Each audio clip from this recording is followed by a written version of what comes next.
तर कोरडू गावात मुरुम चोरी कारवाई दरम्यान अजित पवार यांना फोन करणाऱ्यांवरती अखेर गुन्हा दाखल करण्यात आलेला आहे। शासकीय कामात अडथळा आणल्याप्रकरणी गुन्हा दाखल होत असेल तर अजित पवारांना गुन्हा कधी दाखल होणार, अजित पवार यांच्यावरती गुन्हा कधी दाखल होणार असा सवाल सामाजिक कार्यकर्त्या अंजली दमानिया यांनी उपस्थित केलाय।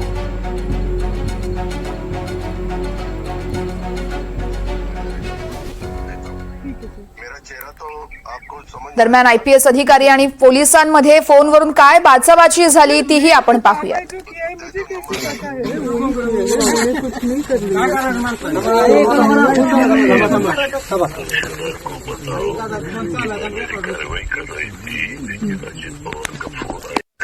ठीक है सर, मेरा चेहरा तो आपको समझ में आएगा ना। ठीक है सर। इतना आपको डेयरिंग हुआ है क्या? सर मेरे को कार्रवाई जो किया है मुझे कैसे पता है सर? सर मुझे पता नहीं है ना सर। मैं सिर्फ यही बोल रही हूँ। मैं डिप्टी चीफ मिनिस्टर सर समझ रही है वो आप बोल रही है जो दे दो मुझे, मैं डायरेक्ट आपको देता हूँ।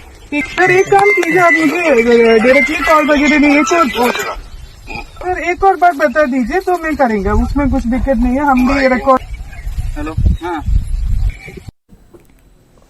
उपमुख्यमंत्री अजित पवार आणि आयपीएस अधिकारी अंजना कृष्णा यांच्या फोन कॉलचा एक व्हिडिओ सध्या चांगलाच व्हायरल झाला आणि हा व्हिडिओ चर्चेत आला। या व्हिडिओमधून अजित पवार यांनी आयपीएस अधिकारी यांना दमबाजी केल्याची घटना पुढे आली। या संदर्भात नक्की कोरडू गावात काय घडलं या संदर्भात माढा तालुक्यातील कोरडू गावातून रियालिटी चेक केले आहे आमचे प्रतिनिधी संकेत कुलकर्णी यांनी, तो आपण पाहूया।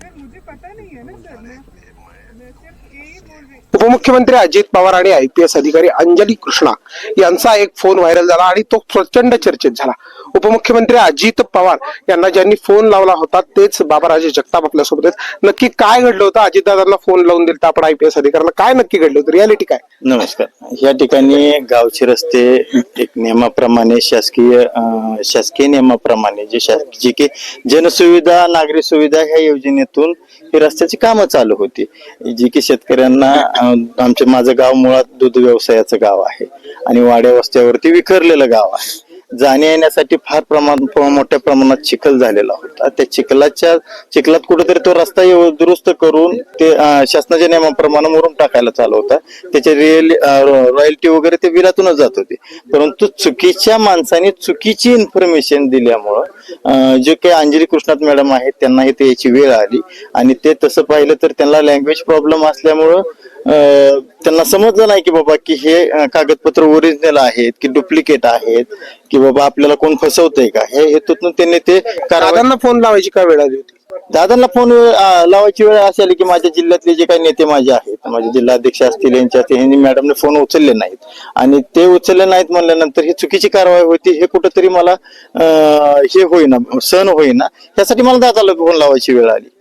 त्यामुळे मी दादांना डायरेक्ट फोन लावून दिला। दादांना जी काय वस्तुस्थिती आहे ती सांगितली। दादा माझ्याकडे वर्क ऑर्डर आहेत, हे काम लिगल आहेत, हे अनलिगल नाही। ज्यावेळेस दादांना खात्री पटली की बाबा हा माझा कार्यकर्ता हा खरं बोलतोय, त्यावेळेस दादांनी मॅडमला बोललेले। पण असा आरोप होतोय की दादांनी दमबाजी केली, तुमचं डेअरिंग वाढलंय का वगैरे, काय झालं? डेअरिंग वाढले का हे शब्द हा दमबाजीचा नाही होऊ शकत। त्याला दमबाजी कशी म्हणतात? ओळख पटली नाही। आज राज्याच्या उपमुख्यमंत्री असलेले माणूस, जे की प्रशासनावरती मजबूत पकडणं असणारा माणूस म्हणून दादाची ज्या ठिकाणी ओळख आहे, त्या दादांना जर तुम्ही ओळखत नाही म्हटलं तर मग तुम्ही ओळखताय कोणाला ते तरी सांगा ना। राज्याच्या उपमुख्यमंत्र्याला अर्थमंत्र्याला तुम्ही ओळखत नाही आणि मग तर दादा बोललेलं तुम्हाला वाईट वाटलं का? त्याचं दादा चुकीचं काही त्याच्यात बोललेले नाहीयेत। दादा जे बोललेले आहेत ते तुम्हाला व्यवस्थितच बोललेले आहेत। विनाकारण कुठल्या तरी खेकड्या मॅकड्यांनी ह्याचा भाव केला आणि याच्यावरती मीडियामध्ये प्रसिद्धी मिळवण्यासाठी हे सगळं षडयंत्र चालू। हा व्हिडिओ व्हायरल झाला तर कुणी केला हा व्हिडिओ? तसं बघितलं तर माझ्या कार्यकर्ते असतील, आमच्या गावचे माझे शेतकरी असतील, ठीक आहे। काही जणांकडे चालू होतं शूट करायला, परंतु शूट करत असताना त्यांचे जे अधिकारी होते, मग ते तलाठी असतील, त्यांचे अंगरक्षक असतील, त्या अंगरक्षकाने तुम्ही पाहताय तो व्हिडिओ जर नीट पाहिला तुम्ही तर अंजली कृष्णा मॅडम स्वतः सांगतायत त्यांना की तुम्ही हे व्हिडिओ शूट करा आणि त्या दादांना पण सांगते तुम्ही मला एकदा कारवाई थांबवायला सांगा, मी एकदा शूट करते। यांनी दादांच्या नावाची बदनामी करण्यासाठी हे रचलेलं कुठतरी षडयंत्र आहे आणि हा व्हिडिओ माझा स्पष्ट आरोप आहे की हा मीडियाच्या समोर द्यायचं काम हे अधिकाऱ्यांनीच केलेलं आहे। एकीकडे व्हिडिओ व्हायरल झाला, सगळ्या गोष्टी झाल्या, आता गुन्हे दाखल होत आहेत, तुमच्यावरही गुन्हा दाखल आहे. हो, माझ्यावरती आता त्यांनी कुठल्या नियमातून माझ्यावरती गुन्हा दाखल केलाय हे अगोदर पाहावं लागेल.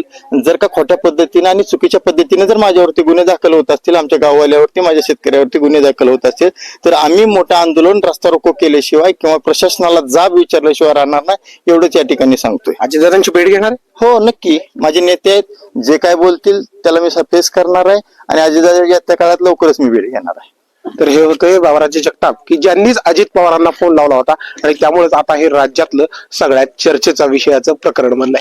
व्हिडिओ जर्नलिस्ट राजू मिसाळचा संकेत कुलकर्णी, एनडीटीव्ही मराठी, पंढरपूर.